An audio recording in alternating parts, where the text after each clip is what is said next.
Hi friends, അസ്സാം വലൈക്കും. ബിസ്മിക്ക് ചാനലോട്ട് എല്ലാവർക്കും സ്വാഗതം. ഇന്ന് നമ്മൾ പഴുത്ത തോലൊക്കെ കറുത്തു പോയിട്ടുള്ള നേന്ത്രപ്പഴം വെച്ചിട്ടുള്ള രണ്ട് ഈസി സ്നാക്കാണ്, വെറൈറ്റി ആയിട്ടുള്ള സ്നാക്കാണ്. എങ്ങനെയെന്ന് നോക്കാം.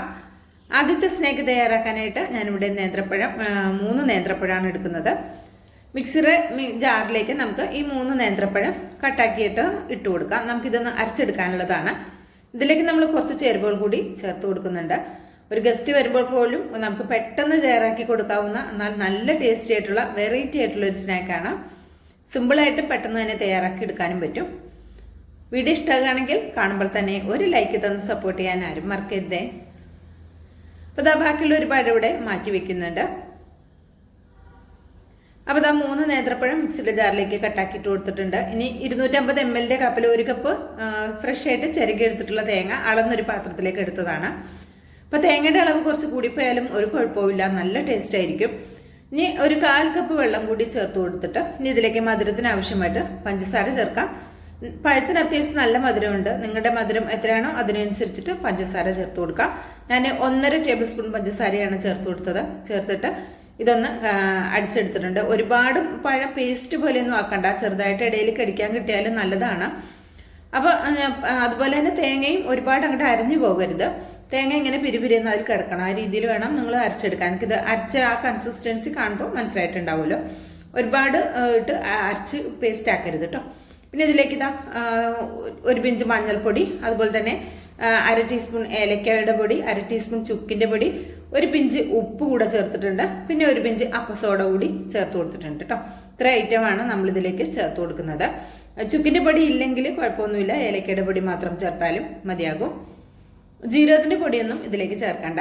ഏലക്കയുടെ പൊടിയും ചുക്കിൻ്റെ പൊടിയുമാണ് ടേസ്റ്റ് കൊടുക്കുക. ചുക്കിൻ്റെ പൊടി ഇല്ലെങ്കിൽ ഏലക്കയുടെ പൊടി മാത്രം ചേർത്താൽ മതി. എല്ലാം പാടെ നന്നായിട്ടൊന്ന് മിക്സ് ആക്കിയതിന് ശേഷം ഞാൻ ഇതിലേക്ക് അരിപ്പൊടിയാണ് എടുത്തിട്ടുള്ളത്. 250 ml കപ്പിൽ 3/4 കപ്പ് അരിപ്പൊടി എടുത്തിട്ടുണ്ട്. കുറച്ച് കുറച്ചായിട്ട് ഇട്ടിട്ട് നമുക്കിതൊന്ന് മിക്സ് ആക്കി കൊടുക്കാം. പെട്ടെന്ന് തന്നെ മിക്സായി കിട്ടിക്കോളും. കട്ടകളൊന്നും ഇല്ലാതെ ഒന്നും മിക്സ് ആക്കി എടുക്കാം. നിങ്ങൾക്ക് മിക്സ് ചെയ്യുമ്പോൾ നമുക്ക് കാണുമ്പോൾ മനസ്സിലാകും പഴത്തിൻ്റെ ചില ഭാഗങ്ങളൊക്കെ ഇങ്ങനെ ഇങ്ങനെ അടിയാതെ കിടക്കുന്നുണ്ട്. കുഴപ്പമൊന്നുമില്ല കേട്ടോ.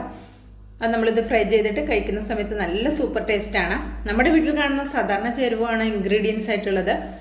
പെട്ടെന്ന് തന്നെ നമുക്ക് തയ്യാറാക്കി എടുക്കാം. ഒരുപാട് ടൈമിൻ്റെ ഒന്നും ആവശ്യം വരുന്നില്ല. അതുപോലെ തന്നെ തോല് പഴുത്ത് കറുത്തിട്ടുള്ള പഴമൊക്കെ സാധാരണ കഴിക്കാതെ ഒഴിവാക്കുക ആണെങ്കിൽ ഉറപ്പായിട്ടും ഇതുപോലെ റെഡിയാക്കി നോക്കൂ. എല്ലാവർക്കും ഇഷ്ടമാകും. ഫ്രൈ ചെയ്തിടുന്ന സമയത്ത് തന്നെ പ്ലേറ്റ് കാലിയാകും. അത്രയും ടേസ്റ്റി ആയിട്ടുള്ള ഒരു ഐറ്റമാണ്. ഒരു പ്രാവശ്യങ്ങളും റെഡിയാക്കി നോക്കേണ്ട ഒരു ഐറ്റമാണ് കേട്ടോ. അപ്പോൾ ഈ രീതിയിലാണ് അതിൻ്റെ കൺസിസ്റ്റൻസി. എന്നിട്ട് നമുക്കൊരു ചീനച്ചട്ടി വെക്കാം. അതൊന്ന് ചൂടായി വരുന്ന സമയത്ത് ഇതിലേക്ക് ഓയിലാണ് ചേർത്തത്. നിങ്ങൾക്ക് വെളിച്ചെണ്ണ മതിയെങ്കിൽ വെളിച്ചെണ്ണയും യൂസ് ആക്കാം. കണ്ടോ, പഴത്തിൻ്റെ കഷ്ണങ്ങളൊക്കെ ചെറുതായിട്ട് അവിടെ ഇവിടെയൊക്കെ ഉണ്ട്, കുഴപ്പമൊന്നുമില്ല. തേങ്ങ അരിഞ്ഞു പോകാതെ ശ്രദ്ധിക്കണം, ഒരുപാടിട്ട് അരക്കരുത് കേട്ടോ. അപ്പോൾ എണ്ണ നന്നായി ചൂടായതിന് ശേഷം ഒരു മീഡിയം ഫ്ലെയിമിൽ വെച്ചിട്ട് 1 സ്പൂൺ കൊണ്ട് ഇതുപോലെ കോരി ഇട്ട് കൊടുക്കാം. നിങ്ങൾക്ക് കൈ കൊണ്ട് ഇങ്ങനെ ഉരുട്ടിയിടണമെങ്കിൽ കൈ കൊണ്ട് ഇങ്ങനെ നുള്ളിയിട്ട് ഇങ്ങനെ ഇട്ട് കൊടുക്കാം. അപ്പം ഞാൻ സ്പൂണാണ് ഉപയോഗിക്കുന്നത്. നിങ്ങൾക്ക് ഏത് ഷേപ്പിൽ വേണമെങ്കിലും റെഡിയാക്കി എടുക്കാം.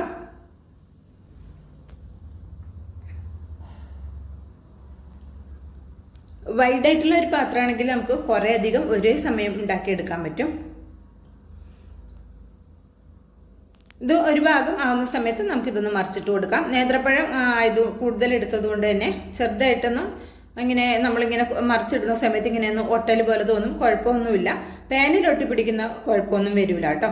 ഇത് ഫ്രൈ ആവുന്ന സമയത്ത് എല്ലാതും വേർവിട്ട് കിട്ടിക്കോളും. നേന്ത്രപ്പഴം കൂടുതൽ ചേർക്കുമ്പോഴാണ് കൂടുതൽ ടേസ്റ്റ് വരിക. അപ്പം ഞാൻ 3 നേന്ത്രപ്പഴത്തിനാണ് 1 കപ്പ് തേങ്ങ എടുത്തിട്ടുള്ളത്.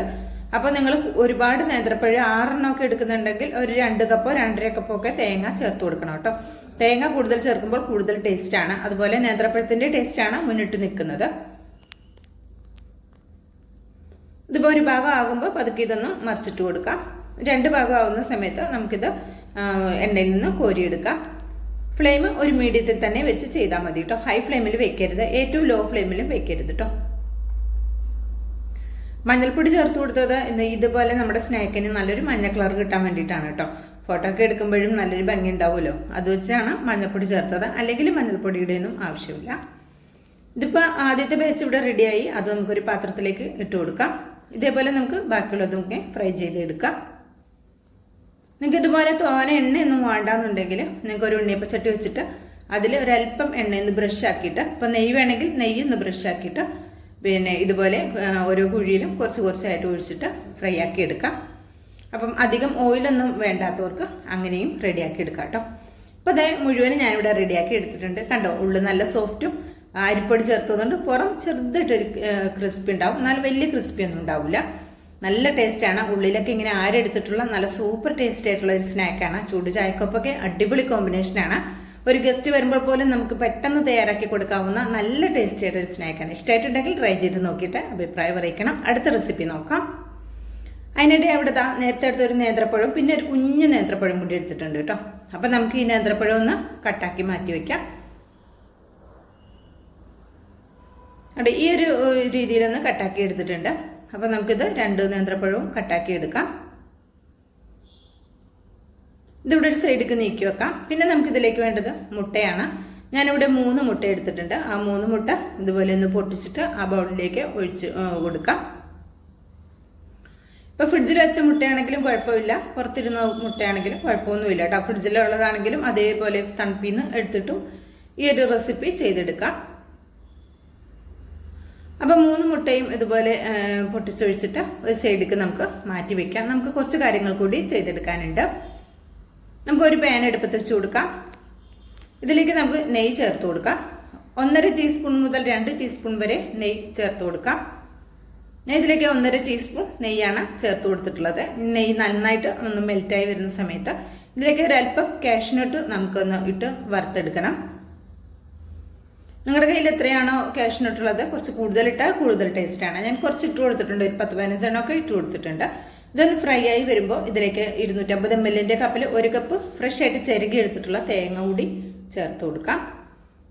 തേങ്ങ ചേർത്തിട്ട് നന്നായിട്ടൊന്ന് മൂപ്പിച്ചെടുക്കാം. ഒരു മീഡിയം ടു ഹൈ ഫ്ലെയിം അതിലിട്ടിട്ടാണ് ഞാനിത് റെഡിയാക്കി എടുക്കുന്നത്. നമ്മൾ അടുത്ത് തന്നെ നിന്ന് കൈയെടുക്കാതെ ഇളക്കി കൊടുത്തു കഴിഞ്ഞാൽ കരിഞ്ഞൊന്നും പോവില്ല കേട്ടോ. ഇനി ഇതിലേക്ക് 1 ടേബിൾ സ്പൂൺ പഞ്ചസാര കൂടെ ചേർത്ത് കൊടുത്തിട്ടുണ്ട്.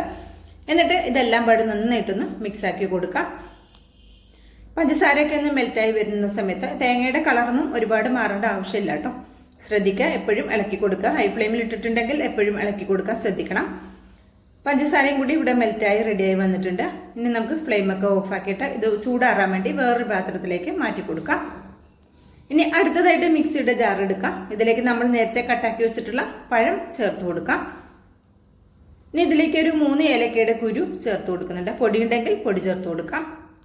ഇനി ഇതിലേക്ക് 1/4 കപ്പ് പഞ്ചസാര ചേർത്ത് കൊടുക്കുന്നുണ്ട്. മധുരം നിങ്ങൾക്ക് എത്രയാണോ വേണ്ടത് അതിനനുസരിച്ച് ചേർത്താൽ മതി. ഇനി ഇതെല്ലാം പാട് നന്നായിട്ടൊന്ന് അരച്ചെടുത്തിട്ടുണ്ട്. ഇനി ഇതിലേക്ക് നമ്മൾ ചേർത്ത് കൊടുക്കുന്നത് നമ്മളിവിടെ നേരത്തെ എടുത്ത് വെച്ച 3 മുട്ടയാണ്. ഇനി ഇതിലേക്കൊരു 1/4 കപ്പ് പാല് കൂടെ ചേർത്ത് കൊടുക്കുന്നുണ്ട്. വിൽമ പാനാണ് ഞാൻ ചേർത്ത് കൊടുത്തിട്ടുള്ളത്. പിന്നെ ഇതിലേക്ക് 2 ചെറിയ പീസ് ബ്രെഡാണ് എടുത്തിട്ടുള്ളത്. നിങ്ങൾ വലിയ ബ്രെഡാണെങ്കിൽ ഒരെണ്ണം എടുത്താൽ മതി. ഇത് നല്ല കുഞ്ഞ് ബ്രെഡാട്ടോ. അപ്പോൾ വീഡിയോയിലൊക്കെ കാണുമ്പോൾ അത്യാവശ്യം വലുപ്പം തോന്നും. നല്ല ചെറിയ ബ്രെഡാണ്. ഇനി ഇതിലേക്ക് ഞാനൊരു കളറിന് വേണ്ടിയിട്ട് ഇതിലേക്ക് ബദാം മിക്സ് ചേർത്ത് കൊടുക്കുന്നുണ്ട്. ഒരു കളറിന് വേണ്ടി മാത്രം ചേർത്ത് കൊടുക്കുന്നതാണ്. നിങ്ങൾക്ക് മഞ്ഞൾപ്പൊടി മതിയെങ്കിൽ മഞ്ഞൾപ്പൊടി ചേർക്കാം കേട്ടോ. ഞാൻ ഒരു 3-4 ഡ്രോപ്പ് ചേർത്ത് കൊടുത്തിട്ടുണ്ട്. ഇനി ഇതെല്ലാം പാട് നന്നായിട്ടൊന്ന് അരച്ചെടുക്കാം. പിന്നെ ഇതെല്ലാം പാട് നന്നായിട്ട് നല്ല പേസ്റ്റ് പോലെ ഒന്ന് അരച്ചെടുത്തിട്ടുണ്ട്. ഇത് നമുക്കിവിടെ ഒരു സൈഡിലേക്ക് നീക്കി വെക്കാം. ഇപ്പോൾ ഇതുപോലെ ഒരു പാത്രം അടുപ്പത്ത് വെച്ച് കൊടുത്തിട്ടുണ്ട്. ഇത് നന്നായി ചൂടായി വരുന്ന സമയത്ത് ഇതിലേക്ക് 1 ടീസ്പൂൺ നെയ്യ് ചേർത്ത് കൊടുക്കാം. ഇവിടെ നെയ്യ് ഈ പാത്രത്തിൻ്റെ എല്ലാ ഭാഗത്തേക്കും ആകുന്ന രീതിയിൽ നമുക്കൊന്ന് നന്നായിട്ടൊന്ന് കറക്കി എല്ലാ ഭാഗത്തേക്കും ഒന്ന് ആക്കി കൊടുക്കാം. ഇങ്ങനെയൊന്ന് ആക്കിയതിന് ശേഷം ഫ്ലെയിം ഏറ്റവും ലോയിലാണ് വെച്ചിട്ടുള്ളത്. ഇതിലേക്ക് നമ്മളിവിടെ അടിച്ചു വെച്ചിട്ടുള്ള നേന്ത്രപ്പഴത്തിൻ്റെയും മുട്ടയും പാലൊക്കെ ചേർത്തിട്ടുള്ള ബാറ്റർ ഫുള്ളായിട്ട് ഇതിലേക്ക് ഒഴിച്ചു കൊടുക്കാം. ഇത് ഫുള്ളായി ഒഴിച്ചു കൊടുത്തതിന് ശേഷം നമുക്ക് ഈ പാത്രത്തിൻ്റെ അടിയിലേക്ക് വേറൊരു പാൻ വെച്ച് കൊടുക്കണം. നമ്മളിത് അല്ലെങ്കിൽ അടി കരിഞ്ഞു പോകാൻ ചാൻസ് ഉണ്ട്. അപ്പോൾ ഒരു പാത്രം ഞാൻ ചൂടാക്കി എടുത്തിട്ടുണ്ടായിരുന്നു. ആ പാത്രം ഇതിൻ്റെ മുകളിലേക്ക് വെക്കാം. എന്നിട്ട് അതിൻ്റെ മുകളിലേക്ക് ഇത് വെച്ച് കൊടുക്കുക. അടിയിലൊരു പാൻ വെച്ച് കൊടുക്കുന്നത് എപ്പോഴും നല്ലതാണ്. അപ്പോൾ അടി നല്ല കട്ടിയുള്ള പാത്രമാണെങ്കിൽ ചിലപ്പോൾ ആവശ്യം വരില്ല. നല്ലൊരു സേഫ്റ്റിക്ക് വേണ്ടിയിട്ട് ഒരു പാൻ ചൂടാക്കി അടിയിൽ വെക്കുന്നത് നല്ലതാണ്. ഇതിലേക്ക് നമ്മൾ നേരത്തെ വറുത്ത് വെച്ചിട്ടുള്ള തേങ്ങയും അണ്ടിപ്പരിപ്പും പഞ്ചസാരയും കൂടി ഫ്രൈ ആക്കി എടുത്തത് ഇതിൻ്റെ മുകളിലേക്ക് ഇട്ട് കൊടുക്കാം. ഇതിൻ്റെ മുകളിലേക്ക് എല്ലാ ഭാഗത്തേക്കും ആകുന്ന രീതിയിൽ വേണം ഇട്ട് കൊടുക്കാനായിട്ട്. പിന്നെ ഒരു ഭാഗത്തേക്ക് മാത്രം ആകരുത്, സൈഡിലും നടുക്കും ചുറ്റോറും എല്ലാം ഇട്ട് കൊടുക്കുക കേട്ടോ. നല്ല ടേസ്റ്റ് ആയിട്ടുള്ള ഒരു പോളയാണ്, വളരെ സിമ്പിളാണ്. പഴമൊക്കെ ഉണ്ടെങ്കിൽ പെട്ടെന്ന് റെഡിയാക്കി എടുക്കാം. ഇതുപോലെ ആരെങ്കിലും ഉണ്ടാക്കി നോക്കിയിട്ടുണ്ടെങ്കിൽ തീർച്ചയായിട്ടും അഭിപ്രായം അറിയിക്കുക. നിങ്ങളുടെ അഭിപ്രായം ലൈക്കും ഒക്കെ ഒരുപാട് കുറവാണ്, വീഡിയോ കാണുന്നതും വളരെ കുറവാണ്. അതുകൊണ്ട് എല്ലാ കൂട്ടുകാരും ഒന്ന് സപ്പോർട്ട് ചെയ്യട്ടോ. നിങ്ങളെ സപ്പോർട്ട് ഉണ്ടെങ്കിൽ മാത്രമേ നമുക്ക് മുന്നോട്ട് പോകാൻ സാധിക്കുകയുള്ളൂ. ഇതിൻ്റെ മുകളിലേക്ക് ഒരല്പം ടൂട്ടി ഫ്രൂട്ടി കൂടി ഇട്ട് കൊടുക്കുന്നുണ്ട്, കാണാനൊരു ഭംഗിക്ക് വേണ്ടി മാത്രമാണ്. കയ്യിലുണ്ടെങ്കിൽ ചേർത്ത് കൊടുക്കുക, ഇല്ലെങ്കിൽ ഒഴിവാക്കാവുന്നതുമാണ്. നമുക്ക് ഇതിൻ്റെ കുക്കിംഗ് ടൈം ഒരു 15 മിനിറ്റ് ആണ് വന്നിട്ടുള്ളത്. ആദ്യത്തത് നമ്മൾ ഒരു ഭാഗം ഒരു 11 മിനിറ്റ് കൊണ്ടൊക്കെ ഒരു ഭാഗം ആയി കിട്ടും. ഇങ്ങനെ അടച്ച് വെക്കുന്ന സമയത്ത് ഇതിൻ്റെ ഹോളിൽ ഞാനൊരു ഗ്രാമ്പൂലേ അതാണ് കേട്ടോ വെച്ച് കൊടുത്തത്. ഒരു ടിഷ്യൂ പേപ്പർ വെച്ചാലും മതിയാകും. ഇതിപ്പോൾ കണ്ടോ, ഒരു 12 മിനിറ്റ് കൊണ്ട് തന്നെ ഇത് എൻ്റെ ഫുള്ളായിട്ട് വെന്തിട്ടുണ്ട്. ജസ്റ്റ് ഇതൊന്ന് അടിഭാഗം കൂടി ഒന്ന് മൊരിഞ്ഞ് കിട്ടാൻ വേണ്ടി, ഇതിൻ്റെ മുകൾ ഭാഗം കൂടി ഒന്ന് മൊരിഞ്ഞ് കിട്ടാൻ വേണ്ടി ഒന്ന് മറിച്ചിട്ട് കൊടുത്തിട്ടുണ്ട്. ഇനി ഒരു 2-3 മിനിറ്റ് മാത്രം ഏറ്റവും ലോ ഫ്ലെയിമിൽ വെച്ചാൽ മതി കേട്ടോ. ഇതിപ്പോൾ ആയിട്ടുണ്ട്. നമുക്കൊരു പാത്രത്തിലേക്ക് ഡിമോൾഡ് ചെയ്തെടുക്കാം. ഫുള്ളായി ആദ്യം തന്നെ കുക്കായിട്ടുണ്ട്. ഈ ഭാഗം കൂടി ജസ്റ്റ് ഒന്ന് മരിയാൻ വേണ്ടിയിട്ടാണ് തിരിച്ചിട്ട് കൊടുത്തത് കേട്ടോ. അപ്പോൾ അതാ നമ്മുടെ അടിപൊളി ബനാന പോള ഇവിടെ റെഡി ആയിട്ടുണ്ട്. അപ്പോൾ നമുക്കിത് ചൂടാറിയതിന് ശേഷം മാത്രം നിങ്ങൾ കട്ടാക്കിയാൽ മതി, പൊട്ടിപ്പോകാൻ ചാൻസ് കൂടുതലാണ്. ഞാനിത് നല്ല ചൂടോടെ തന്നെയാണ് ഇത് കട്ടാക്കുന്നത്. വീഡിയോ ഒക്കെ എടുക്കാൻ വേണ്ടിയിട്ടാണ് കേട്ടോ ഇത് പെട്ടെന്ന് തന്നെ ഇത് കട്ടാക്കി എടുക്കുന്നത്. നിങ്ങൾ ചെയ്യുമ്പോൾ ചൂടാറിയിട്ട് മതി. ഇപ്പം നിങ്ങൾക്ക് കാണുമ്പോൾ തന്നെ അറിയാം നന്നായിട്ട് ആവി പാറുന്നുണ്ട്.